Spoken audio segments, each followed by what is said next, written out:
अस्सलाम वालेकुम स्टूडेंट्स।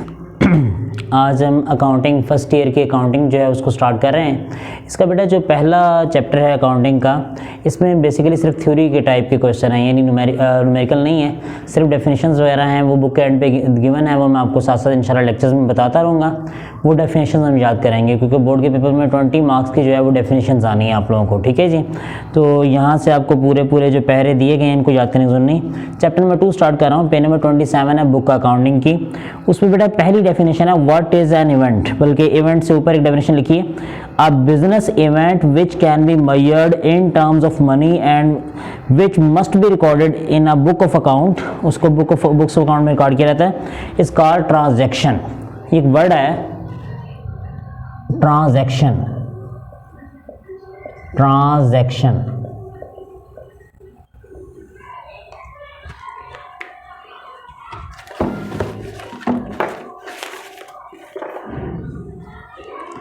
अब ट्रांजैक्शन का मतलब क्या है, और ट्रांजैक्शन से बाद फिर उसने इवेंट की डेफिनेशन दी कि event mean anything that happens. Event का मतलब भी अगर हम देखें ना तो इवेंट का मतलब होता है वाकया, कोई हैपनिंग, कुछ हो रहा है, यानी कोई वाकया हो रहा है। तो अब वो इवेंट का यहाँ पे जो है वो इसमें ज़रा तवज्जो करिएगा कि इवेंट का और ट्रांजैक्शन का मतलब क्या है। ट्रांजैक्शन का अगर उर्दू में मतलब देखते हैं तो ट्रांजैक्शन का मतलब है लेन देन, ठीक है जी, यानी चीज़ों का तबादला, लेन देन। अब फॉर एग्जांपल एक मिस्टर ए, एक आदमी है मिस्टर ए है, और एक है मिस्टर बी, ठीक है। अब इवेंट की बात भी करूंगा और साथ में इवेंट कहते हैं वाकये को, और ट्रांजैक्शन का बीच में क्या लिंक है, ट्रांजैक्शन के बारे में सुनेंगे।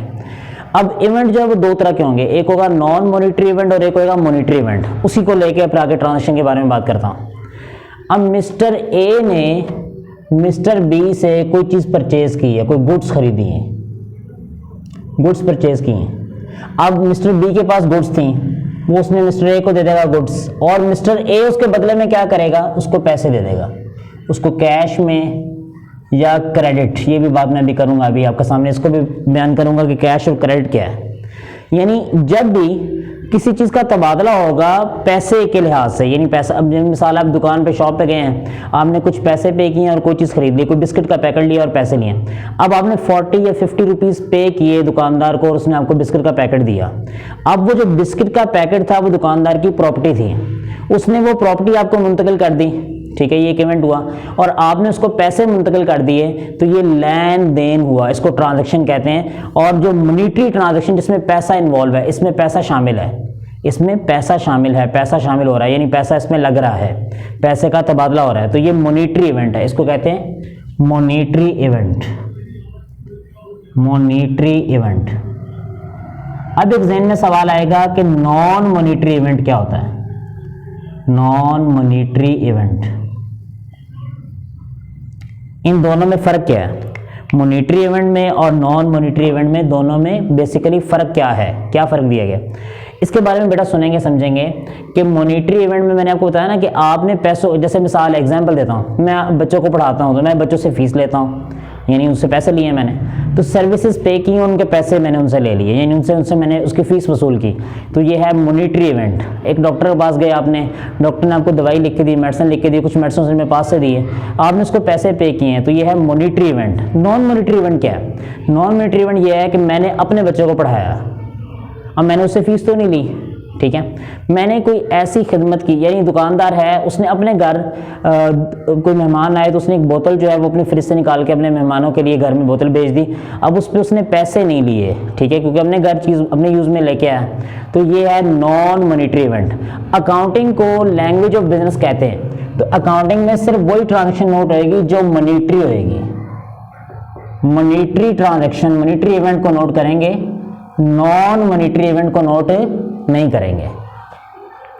यानी जो मॉनिटरी ट्रांजैक्शन होंगी उन्हें तो नोट करेंगे जिनमें पैसा इन्वॉल्व होएगा, जिसमें पैसा इन्वॉल्व नहीं होगा उसको नोट नहीं करेंगे, ये नंबर 1। उसके बाद ये बुक पे ना डेफिनेशंस हैं, मॉनिटरी इवेंट के बारे में उसने बयान किया और नॉन मॉनिटरी इवेंट के बारे में आपने उसने बयान किया। उसकी एग्जांपल उसने नॉन मॉनिटरी में यहाँ देता है, winning a game, delivering a lecture in a meeting, यानी जिसमें पैसे वगैरह इन्वॉल्व ना हो। उसके बाद अगले पेज पे, पेज नंबर 28 पे, बल्कि यहाँ मैंने पहले एक वर्ड लिखा था कैश ट्रांजैक्शन और क्रेडिट ट्रांजैक्शन, इसके बारे में सुने, कैश और क्रेडिट। अब मिसाल है मैं दुकानदार के पास गया हूँ और मैंने दुकानदार से कोई चीज़ ख़रीदी है 40 या 50 रुपीज़ की, तो मैंने उसको 40-50 रुपीज़ मौके पर पे कर दिए, तो ये है कैश ट्रांजैक्शन, जब आपने फौरी तौर पे पैसे पे कर दिए। अगर मैंने उसको कहा कि नहीं यार ये मेरे आप बुक में अपने में नोट कर लो, कॉपी में लिख लो, ये मैं आपको बाद में पे करूँगा, तो ये है क्रेडिट ट्रांजैक्शन। क्रेडिट ट्रांजैक्शन, ठीक है जी, क्रेडिट ट्रांजैक्शन कहलाएगी, जिसमें उधार इन्वॉल्व है, ठीक है। उसके बाद बेटा देयर मस्ट बी टू, जब भी कोई इवेंट होता है, कोई भी लेन देन होएगा, उसमें दो पार्टियां मस्ट इन्वॉल्व होंगी, दो पार्टियां लाजमी शामिल होंगी। कुछ बिजनेस की ट्रांजैक्शन ऐसी होती हैं जो इंटरनल होती हैं और कुछ होती हैं जो एक्सटर्नल होती हैं। इसकी मैं एक मिसाल आपको देता हूँ। जो बड़ी कंपनीज होती हैं ना, ठीक है, वो अगर एक बिल्डिंग में कंपनी बनी है, लेकिन बिल्डिंग जो है वो मालिक की अपनी है, फिर भी वो ना अपने अकाउंट में डालने के लिए, क्योंकि उसने वो इस बिल्डिंग में वो कारोबार कर रहा होता है, तो वो उस बिल्डिंग का रेंट निकालता है, वो बेशक अपने अकाउंट में जमा करवाता है, यानी हर महीने अपने अकाउंट में रेंट निकाल के जमा करवाता है, लेकिन वो बिज़नेस की जिम्मेवारी है कि उस बिल्डिंग का रेंट दे, तो वो रेंट जो है वो उसका निकालता है। अब ये जो बिल्डिंग है वो उसकी अपनी है, तो वो रेंट निकाल के अपने ही अकाउंट में जमा करवाता है, तो ये इंटरनल ट्रांजैक्शन है। मिसाल है, एक फैक्ट्री है, उसमें एक मशीन लगी है, मशीन आपने ली है 10,000 रुपये की। अब मशीन आप मंथ के बाद देखते हैं तो उसको सेल करने लगते हैं कि यार इसको सेल करें, तो वो 10,000 की तो नहीं होगी, उसकी कुछ वैल्यू कम हो चुकी होगी, यानी 9,000 8,500 हो जाएगी, तो वो डेप्रिसिएट हो गई। प्रिंटर है, कोई कंप्यूटर है, वो डेप्रिशिएट हुआ। ये डेप्रिसिएशन, ये कंपनी के अंदर की ट्रांजैक्शन, ऐसे इंटरनल कहते हैं। लेकिन कंपनी के मालिक ने अपने किसी दोस्त से चंद पैसे उधार लिए हैं, मिसाल है उसने कारोबार में कुछ पैसे लगाने थे, उसने अपने किसी दोस्त से कहा कि यार मुझे 1 लाख रुपए या 2 लाख रुपए उधार दे दो। अब उसने वो पैसे लिए हैं बाहर किसी बंदे से उधार के तौर पर, तो ये है एक्सटर्नल ट्रांजैक्शन, यानी ये बाहर का आउटसाइडर इसमें इन्वॉल्व है ट्रांजैक्शन, ठीक है जी। उसके बाद हमारे सामने क्वालिटेटिव और क्वांटिटेटिव चेंज के बारे में एक टॉपिक दिया गया। क्वांटिटेटिव मैंने जैसे आपको बताया ना, मॉनेटरी और नॉन मॉनेटरी। क्वांटिटेटिव में भी पैसा इन्वॉल्व होता है क्वांटिटी के लिहाज से, और क्वालिटी में पैसा इन्वॉल्व नहीं होता। क्वालिटी से वर्ड निकला क्वालिटेटिव ट्रांजैक्शन, क्वालिटेटिव चेंज, ठीक है जी, तो उस लिहाज से हम उसको करेंगे। अब इसमें जो बेसिक पेज नंबर 30 पे बुक पे है टॉपिक है,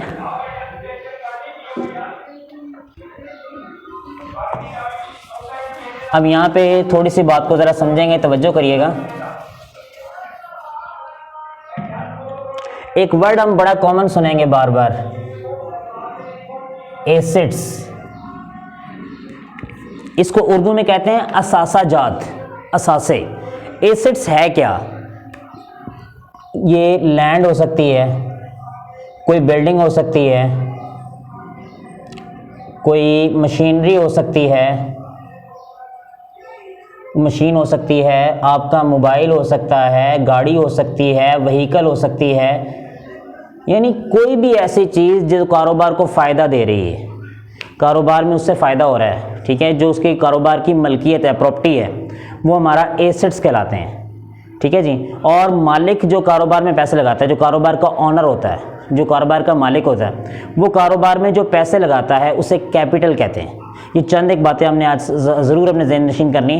कारोबार में जो भी एसेट्स होंगे, कारोबार की बिल्डिंग है, मोटरसाइकिल है, गाड़ी है, प्रिंटर है, लैपटॉप है, एनीथिंग एल्स, कुछ भी गुड्स बनाई हैं, कोई चीज़ उसके कब्ज़े में है कारोबार के, वो कारोबार का एसेट है जिसको फ़ायदा देगी। अब जो अकाउंटिंग इक्वेशन बेसिकली हमारा जो टॉपिक है, जो अकाउंटिंग इक्वेशन है वो क्या है? वो है बेटा एसेट्स इक्वल है लायबिलिटीज जमा कैपिटल। इसको कहते हैं बेसिक अकाउंटिंग इक्वेशन। ये बेसिक्स अकाउंटिंग इक्वेशन है। अब एसेट्स जो होते हैं, ये इन दोनों को कहते हैं सोर्सेज ज़राए, और इनको कहते हैं रिसोर्सेज। अब इसकी मैं आपको थोड़ी सी एग्जांपल देता हूँ, थोड़ा सा मैं इसको एक्सप्लेन करता हूँ। अब देखें, कारोबार में कारोबार का मालिक जो है उसने एक दुकान लेनी है, ठीक है, एक दुकान रेंट पर या परचेज़ करनी है। दुकान खरीदनी है। अब दुकान है मिसाल है 10 लाख रुपए की, तो वो 10 लाख रुपए अपनी जेब से पैसे लेके आएगा और दुकान खरीद लेगा। तो वो जो पैसे जेब से लेके आया दुकान खरीदने के लिए वो क्या थे, वो कैपिटल, और जो दुकान उसने खरीदी वो क्या, एसेट। ठीक है, अब उसने दुकान में सामान डालना है 5 लाख रुपए का। अब 5 लाख रुपए उसके पास है नहीं, यानी उसने कुछ चीज़ें रखनी है, गुड्स रखनी है बेचने के लिए। वो 5 लाख रुपए अपने किसी दोस्त से उधार लेगा और फिर उसका सामान रखेगा, कोई फ्रीज़र ले आया, कोई इस तरह के, उसने परचून की दुकान डाली है, कुछ चीज़ें लेके आया, तो वो 5 लाख का जो सामान है वो भी उसका एसेट है, 15 लाख हो गया। लेकिन वो 5 लाख जो उसने अपने दोस्त से उधार लिए हैं वो उसकी लाइबिलिटी है। लाइबिलिटी ये वो पैसे होते हैं जो आउटसाइडर ने बिजनेस में लगाए हैं, यानी बैरूनी बंदे ने बिजनेस में लगाए हैं, आउटसाइडर ने। आउटसाइडर ये मालिक के अपने पैसे हैं, जो कारोबार का मालिक है ये ओनर के अपने पैसे हैं। अब इसमें ना कई दफ़ा वो ये सवाल देता है, कहता है एक कारोबार है जिसका एसेट है 100 रुपये, 100 रुपये के एसेट है, कैपिटल है 80 रुपये का, लाइबिलिटी कितनी होगी। तो ये मैथमेटिकल क्वेश्चन अक्सर दिए जाएंगे आपको। अब आपने अगर मैथ को हल किया हुआ है तो अब देखें 100 है, 80 रुपये का मालिक के पैसे हैं, बाकी कितना होगा, 80 को इधर ला के माइनस करें, 100 माइनस 80, तो liabilities 20, liability is equal to 20, ऐसे। तो यानी ये आपको तीनों में से, एसेट्स, लाइबिलिटी और कैपिटल में से, यानी वो मिसाल है, वो कहता है कि कारोबार में मालिक ने लगाया 1 लाख रुपया, अपने दोस्त से उधार लेके लाइबिलिटी लगाई 50,000 रुपया, टोटल एसेट कितने होंगे, तो आप दोनों को जमा कर लें, क्योंकि इक्वेशन में लाइबिलिटी और कैपिटल दोनों ऐड हो रहे हैं। तो इस लेक्चर को बेटा सुनिएगा, कोई सवाल है उसमें पूछिएगा। मैं इसका एक दफ़ा एक्सप्लेन करता हूँ कि एसेट वो चीज़ जो कारोबार में हमें फ़ायदा देगी, ठीक है। और जिन लोगों ने हमारे पैसे देने होते हैं, यानी मिसाल है मैंने किसी बंदे को पैसे उधार दिए हैं, उसने मुझे पैसे देने हैं। जैसे मैंने एसेट्स में आपको बताया कि लैंड है, बिल्डिंग है, मशीन है, गाड़ी है, बाइक है, मोबाइल है, जो चीज़ हमें फ़ायदा देगी। अगर मैंने किसी बंदे को उधार पैसे दिए हैं या मैंने उसको उधार चीज़ सेल की हुई है, सोल्ड गुड्स फॉर क्रेडिट, उधार पर चीज़ें बेची, अब वो बंदा जिसने मेरे से चीज़ें ली हैं उसने मुझे पैसे पे करने हैं, वो आज कल परसों कभी पे करेगा पैसे। तो जिस बंदे ने पैसे देने होते हैं ना, वो होता है डेटर, डेटर्स। ये हमारे एसेट होते हैं, डेटर्स, DEBTORS, डेटर्स। और अगर मैंने किससे परचेज किया उधार पर, मैंने कोई चीज़ उधार पर ख़रीदी है, कोई ख़ाम माल मैंने उधार पर ख़रीदा है फैक्ट्री के लिए, यानी मैंने कुछ चीज़ उधार पर ली है, अब मैंने उस बंदे को पैसे देने हैं, यानी उससे पैसे लेने नहीं, पैसे पे करने हैं। तो जिससे मैंने चीज़ ख़रीदी है, जिसको मैंने पैसे देने हैं, वो मेरा क्रेडिटर है, क्रेडिटर, क्रेडिटर्स, CREDITORS, क्रेडिटर्स। ये वो लोग हैं जिनको पैसे देने हैं हमने, ये हमारी लाइबिलिटी है, जिम्मेवारी है, जिनसे पैसे लेने हैं। अब मैंने आज आपको बता दिया है कि अकाउंटिंग इक्वेशन है क्या, assets is equal to liabilities जमा कैपिटल, ठीक है। ये हमेशा इक्वल रहने चाहिए, ठीक है जी। नेक्स्ट लेक्चर में इंशाल्लाह चैप्टर नंबर 2 मैं एक एक न्यूमेरिकल करके आपको इंशाल्लाह कराऊंगा। नेक्स्ट चैप्टर में हम इसका न्यूमेरिकल करेंगे फर्स्ट, और आपने अब यहाँ पे काम करना है कि 5 डेफिनेशन है आपने चैप्टर नंबर 2 की। बेटा ये पेज नंबर है बुक पे, जो मेरे पास बुक है उसका पेज नंबर है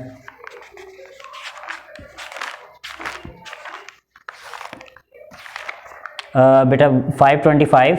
इसमें आपने definitions, accounting, book keeping, business, ये पहले 3 डेफिनेशन आपने याद करके आनी, अकाउंटिंग की, बुक कीपिंग की और बिजनेस की आपने डेफिनेशन याद करके आनी, ठीक है जी। नेक्स्ट लेक्चर से बेटा अल्लाह हाफिज़।